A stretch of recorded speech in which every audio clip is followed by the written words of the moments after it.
ہمارے مدرسے میں مجھے پتا چلا کہ جی استاد صاحب ہیں جو بڑے اچھے استاد صاحب تھے، لیکن وہ بچوں کو ڈنڈے سے مار، مجھے بڑی حیرت ہوئی۔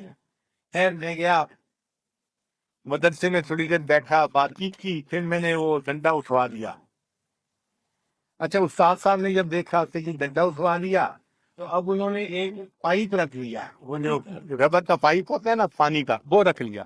اب چھوٹا سا پائپ تھا، اس کو چھپا بھی لیتے تھے، اور جب ضرورت پڑتی تھی تو بندے کو پائپ سے مارتے۔ پھر مجھے پتا چلا تو میں نے پائپ بھی اٹھوا دیا۔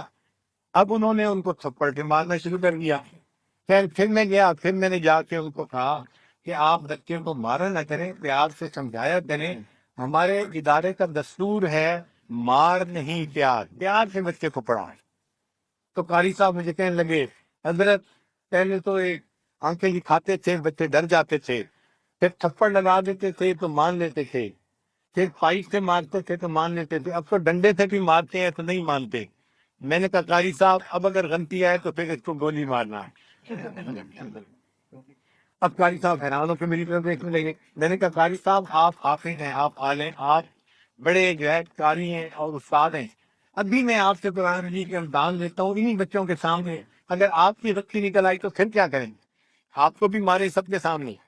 پھر قاری صاحب کو افسوس، میں نے کہا قرآن مجید میں بھول جانا یہ کوئی اتنا بڑا مسئلہ نہیں ہے، ہو جاتا ہے، قرآن مجید ہے نا، ہم انسان ہے نا،